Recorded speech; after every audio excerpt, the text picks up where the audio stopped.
Hey, so to start our conversation about politics, one of the things that I like to do is use the Pledge of Allegiance. I pledge allegiance to the flag of the United States of America and to the republic for which it stands, one nation, under God, indivisible, with liberty and justice for all.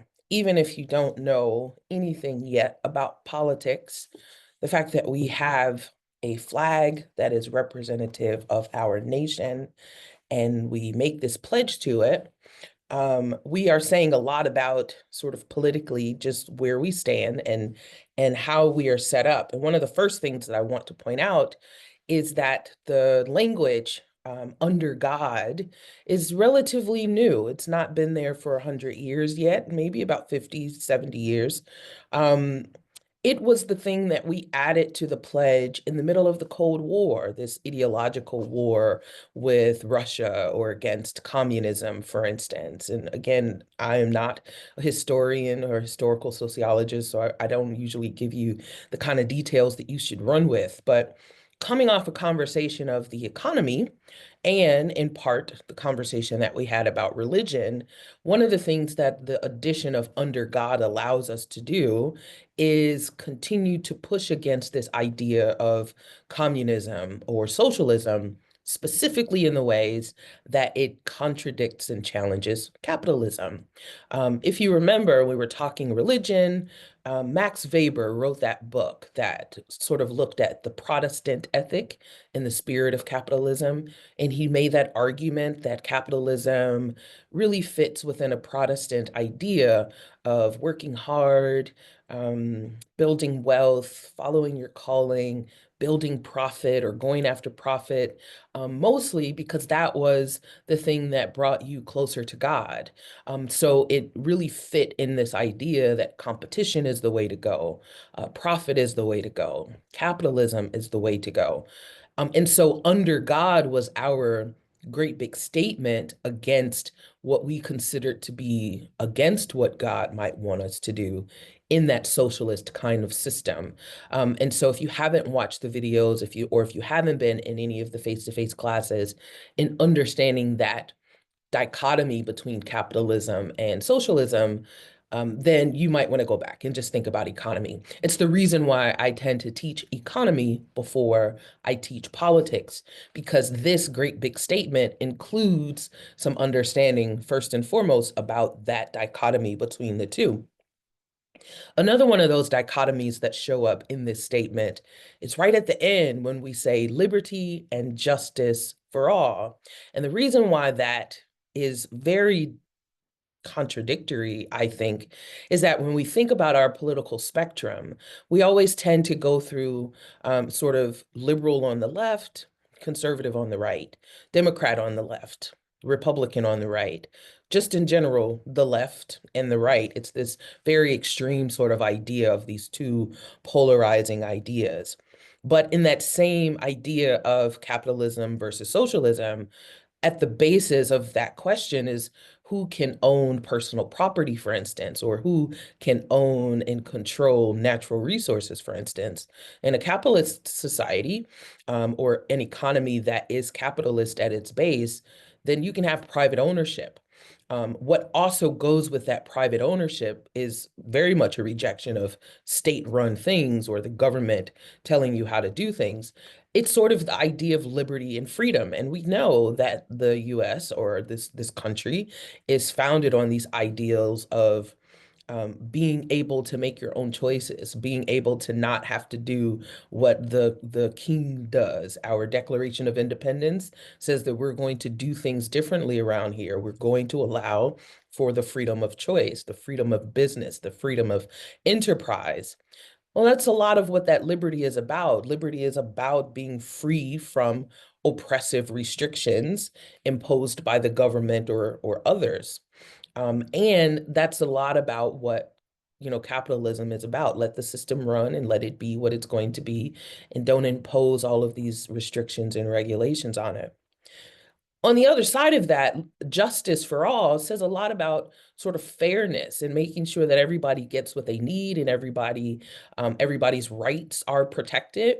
And in some ways, justice is an imposition on liberty, or liberty has to necessarily be limited in order to make sure that there's justice for all.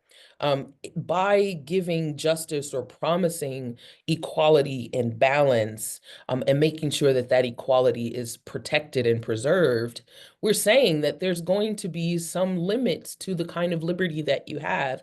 There's going to be some limits to the kinds of ways that the state or the government will stay out of what it is you want to do. So when we were talking about capitalism, we were saying, the system itself should survive and do well with a healthy amount of competition, because the supply and demand equation will work that out. And if you crash and burn, then that's how it works. Too bad, try again. But what we don't do is let people crash and burn completely. We do have regulations to make sure that people are paid appropriately, even if we still don't think it's enough. We do have regulations to make sure that no individual company or individual can have a monopoly or control over everything. We do have regulations in making sure that people can have food and medicine, even if they can't afford it. So when we talk about that, we often talk about that as government interference from the perspective of the capitalist who doesn't want that interference. But that interference is ideological and sort of starting with an idea that you should keep your hands off. Except that interference, or that intervention in a different word, is how we ensure justice for all. So right away, even in this very big statement that we say with full pride at the very end, is reflective of those same types of ideological contradictions that we see reflected in our economy, and very much are related to the political spectrum. The last thing that I want to point out, and I'll get to it, is what we say is, I pledge allegiance to the flag of the United States of America and to the republic for which it stands. Notice we don't say, and to the democracy for which it stands. We like to think that we are a democratic nation, but we are not. We are a representative democratic nation, or more importantly, we are a republic. And so before this video is done, I will give us some names of types of government, and you will see that what we are is a republic. So in general, the reason I like to use this statement, and I will point out later in other videos, the use of the word states, or what a state is, and I'll make a mention about that with this idea of being indivisible, because there's also a lot to be said in that case too. But the reason why I like to point out this thing here is because it says a lot about what we think about immediately with politics. We talk about this spectrum between left and right, liberal and conservative, Democrat and Republican. And usually when we're talking about that left side of the spectrum, we're talking about favor for intervention of the government. The government should be taking care of greater people, or making sure that people are taken care of in the economy, for instance, and making sure that there is equality in outcomes for race, class, or gender, and generally regulations to make sure that we're protecting workers and workplace safety. See, even the way that I'm talking about that requires that you understand the economy as that management of resources and the transfer or exchange of those resources, and what that means for people in their work, and making sure that they get what they need. On the other side of that, the right side of that spectrum, the conservative side of that spectrum, or formally in some cases, the Republican Party side of that spectrum, they tend to be more in favor of the government staying out of those systems. The government should not be able to tell you how to run your business. The government should not be able to tell you what you should do inside your household and your family and your bedroom, for instance. That the economic system, capitalists, should be able to flow naturally. And unfortunately, if you can't afford what it is you need, that doesn't mean that I should have to be responsible for paying for what it is that you need. So those are very sort of healthy debates on those two polarized sides of the spectrum. And it doesn't matter so much if we're talking specifically about Democrats or specifically about Republicans in the United States. It's usually just sort of the ideologies, the spectrum of political ideas.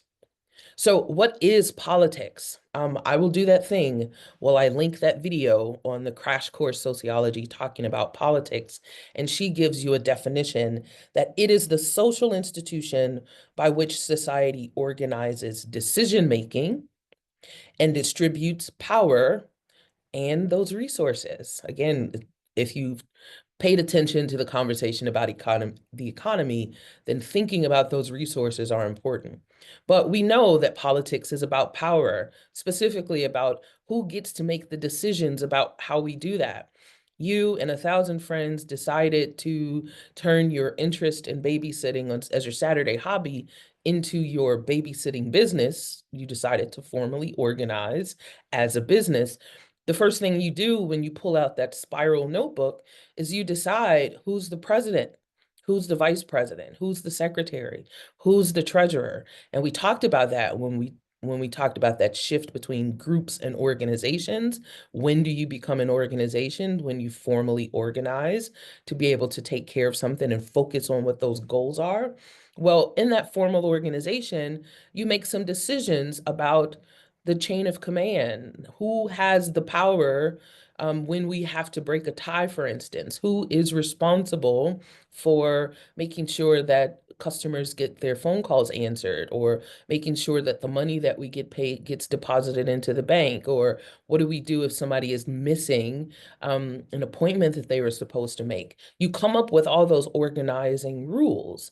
That is a formal structure that helps you determine how are we going to make our decisions right around here, because we've got resources that we have to manage and exchange. We are participating in the economy, particularly in this case, as an organized business, but we've got a set of resources, including us as humans, that's going out to babysit these kids, for instance.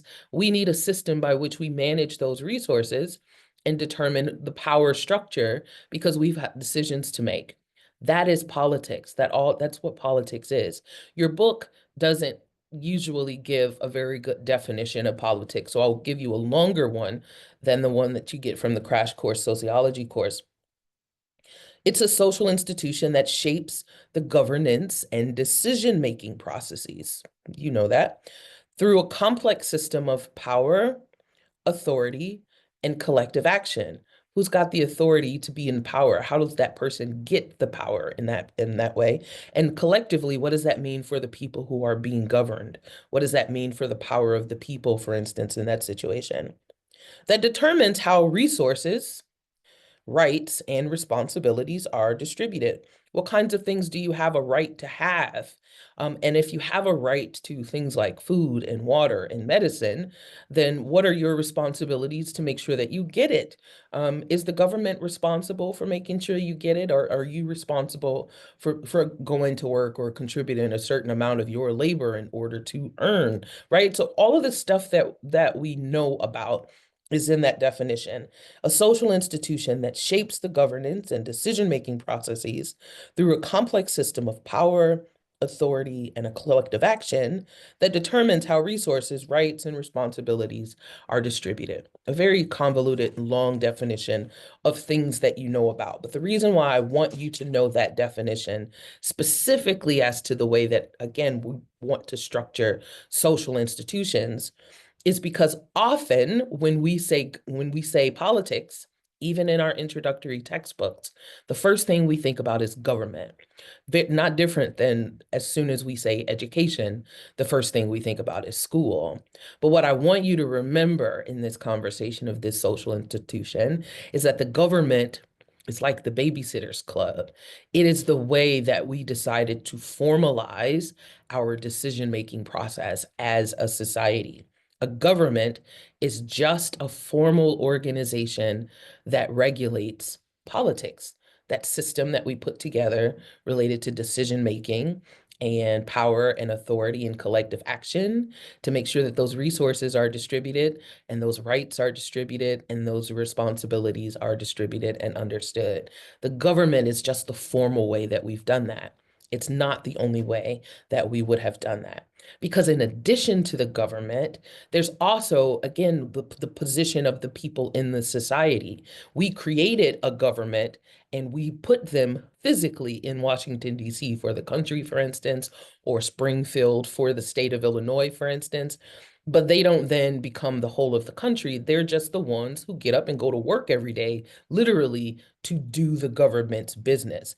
Because in addition to the government, politics also includes the people in our society, for instance, the fact that we can vote, the fact that we can protest or lobby those very politicians to get them to manage the resources in the way that we want them to be managed.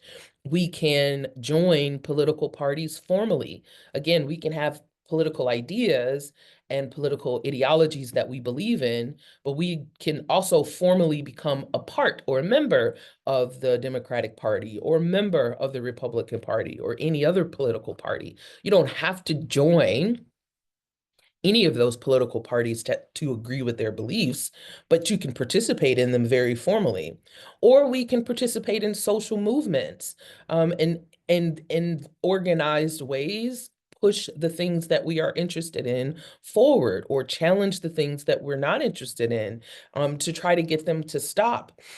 We hear a lot about things like boycotts. And again, you can recognize better what a boycott is hoping to do, when you understand economy is about the management and distribution of resources. If, because we put value in money, if a business is expecting you to buy their things, that's how they compete.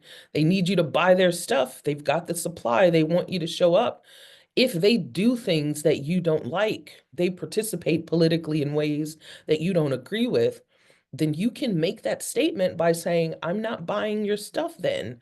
I want you to be in trouble in your business, if you will, and not be able to make or build your profit off of my dollars. I'm not going to trade with you. I'm going to keep my money. That's what a boycott is doing. You can support political moves by participating in particular monetary trade for things with a business, or you cannot. But that boycott is a political statement based on these same economic principles that we want. So that spectrum of political attitudes from left to right, or liberal to conservative, or Democratic to Republican, all of those ideologies say something about the things that we believe about how those resources should be managed, who should be making those decisions, and in very particularly, who did we put in the position to be able to make those decisions? Because our resources have to be managed, including us as people. Those responsibilities need to be understood, and the rights that we have or don't have need to also be managed and fought for. My favorite definition of politics comes from a political scientist by the name of Harold Laswell. And he says, politics is simply about who gets what, when, and how. His name is Harold Laswell. Who gets what, when, and how. And now what I'm getting ready to do is tell you about different types of government. And that who gets what, when, and how, I think gets a little bit clearer. And my whiteboard is doing a weird thing, and so I'm sorry for bad handwriting. Let's talk about types of government, because our government is just one type of government. A society that has an anarchy, remember that term, or that ARCH, usually lets us know that I'm talking about power and power structure. Patriarch, matriarch, those are power structure ideas. And anarchy is essentially the absence of government. So if we ever talk about a society that a government has failed or fallen, or there's been a coup or a revolution, they are often talked about as having an anarchy or the absence, particularly of an organized government. Again, it doesn't mean that politics have disappeared, have they? It just means that there is no recognized organized government that is handling or managing the decisions related to resources, rights, and responsibilities in that particular society. Again, nobody is formally organized to handle who gets what, when, and how. So that's what we talk about if as a type of government in the absence of government. That's what an anarchy is. A monarchy, power again, mono means one. There's one ruler. Your book says it's a form of government in which a single person rules until that individual dies or abdicates that throne. We usually call that person a monarch. So talking about a king or a queen, for instance, that monarch is the person that is singularly in charge. Now, what's important about a monarchy, I want to point out to you um, the difference between, sorry, let me erase this because it's not writing up very well. I want to talk about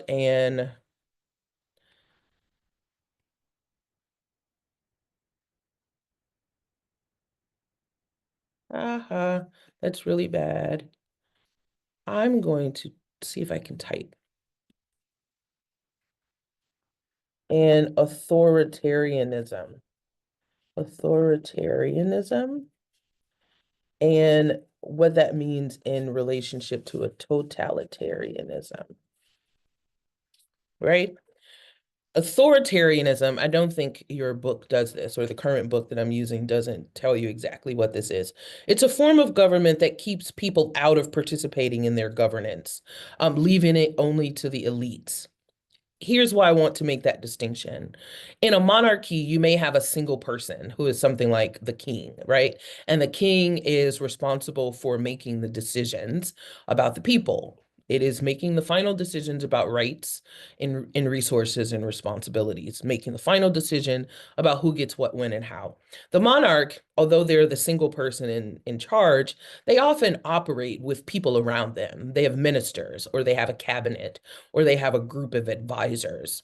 So even though there's a single person rule, I want to link your idea of the monarchy to an authoritarianism. And authoritarianism, again, is a form of government that keeps people out of participating in their governance, leaving it only to the elites. And the reason why that distinction is important is because in a government, again, people, you got the person in power, you've got the person with the authority, but you also have the collective action of people, folks that do the lobbying and the protesting or the whatever.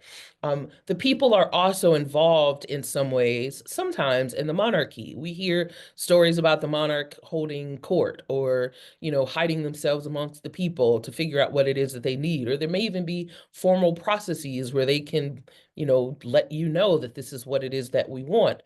But they don't have any of the final say. Only the monarch has the final say. In an authoritarianism, there is generally a person who has the final say, but we talk about it as the way that they are relying on the elites around them, the ministers around them, the advisors around them. In our country, we might talk about that, and we've mentioned it before, but I'll remind you in another video. We talk about that as the power elite, the richest people, or the most influential people, the people with the highest political power, or the people who have the greatest influence in the military, for instance. And authoritarianism suggests that the people aren't really participating in this as a whole, but a set of elites are participating in this as a whole. So it's worth thinking about that a monarch is usually or oftentimes not immediately by themselves, but it's just an idea that the structure is only paying attention to what the monarch says. And in authoritarianism, the structure is only paying attention to not the whole of the people, but that leader and or the leader plus the individuals that are around them. Talking about a monarchy, I also want to distinguish what that is from a totalitarianism. A totalitarianism is an extreme form of authoritarianism where all the socio-political power is held by that individual that we often refer to as a dictator. That dictator, unlike the monarch, is often the person that is in power because they've somehow stripped the power from the others around them. Either the power of the people has slowly been chipped away by one law or an executive order or sort of some emergency wartime order that says, nope, from here on out, I'm the only person who can make that decision.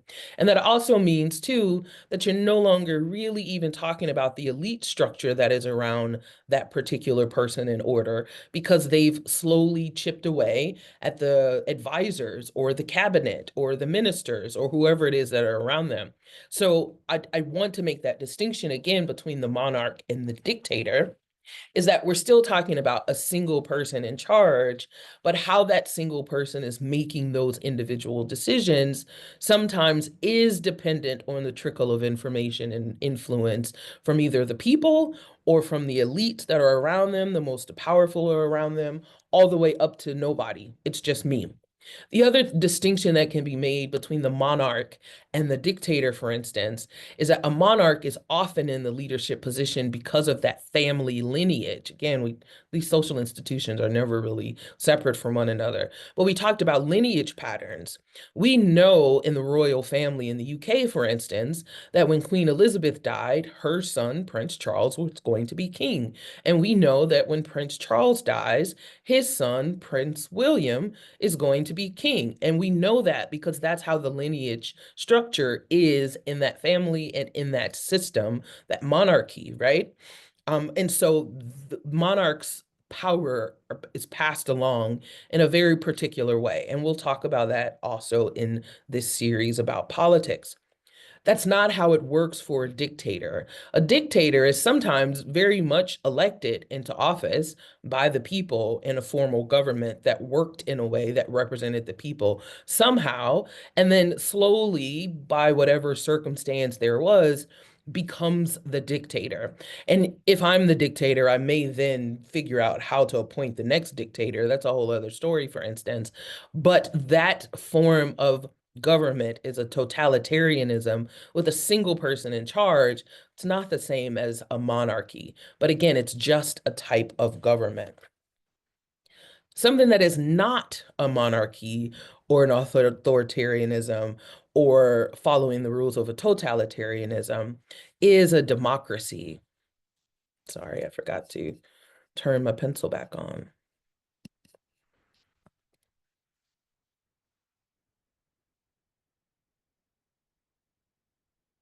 A democracy is the form of government that provides all citizens with an equal voice or vote in determining state policy.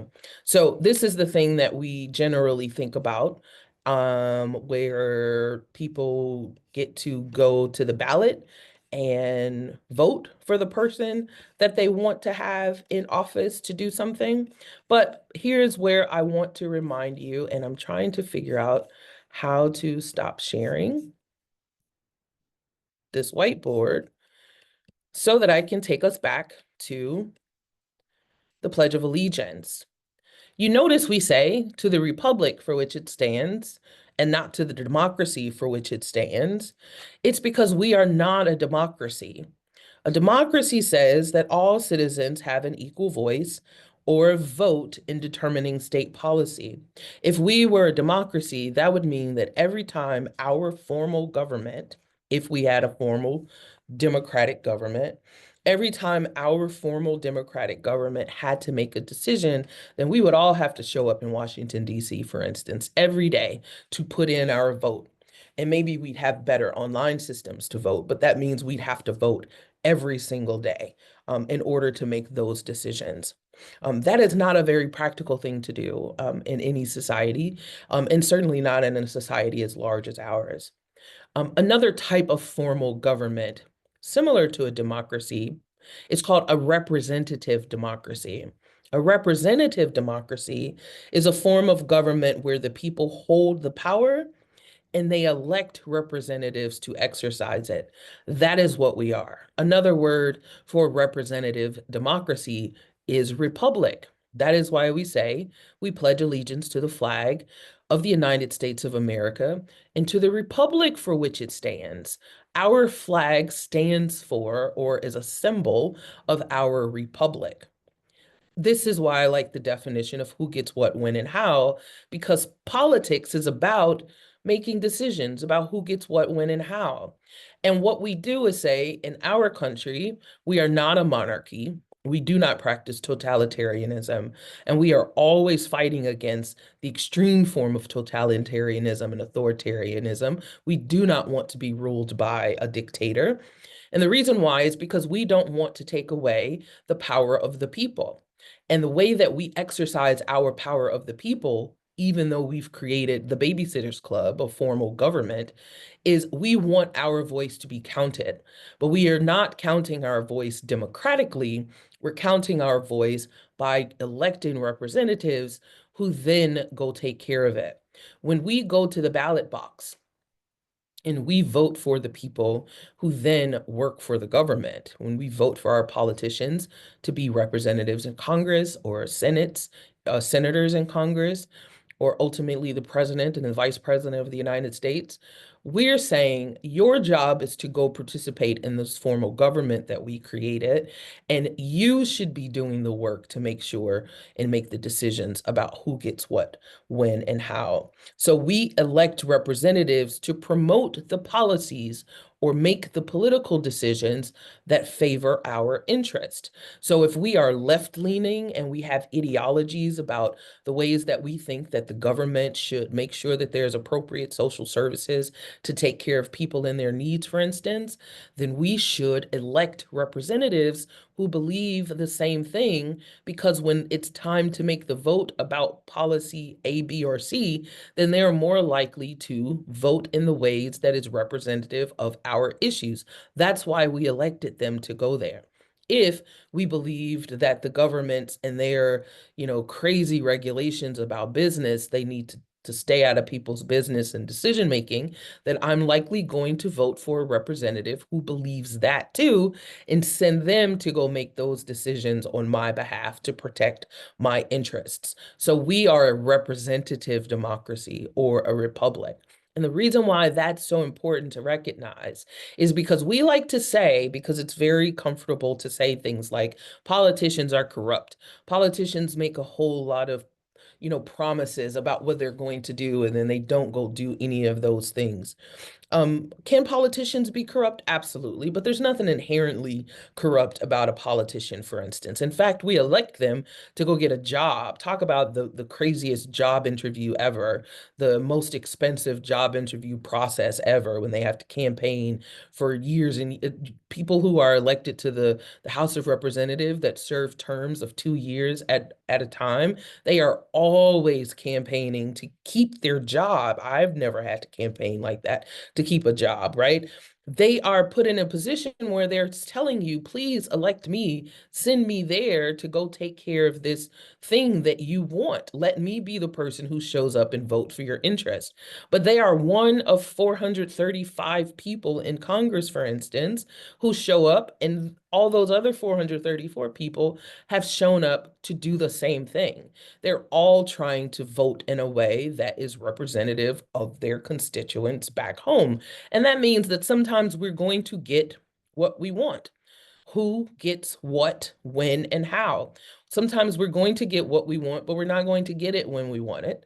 Sometimes we will get what we want, but we're not going to get it how we want it. We're not going to get it as much as we want it. And sometimes we just won't get what we want because somebody else is getting what they want, when and how they want it, right? So politics is just the decision-making process and the formalized way by which we put people in position to make those decisions or get those decisions made, to decide on how those resources are distributed, how those rights are protected, and making a decision about who's responsible for making sure that all of those things is happening, right? So when we pledge allegiance to the flag of the United States of America, we are doing so to the republic for which it stands. We're one nation under God. We are very capitalist in the ways that we do things, and we believe that this is how God wants us to do it. We're indivisible, and I'll tell you more about that later, with liberty and justice for all. We know this experiment is going to be a trick all the way through because we both value liberty and justice, and those two things don't even match all the time. So, end of this video. Thank you so much.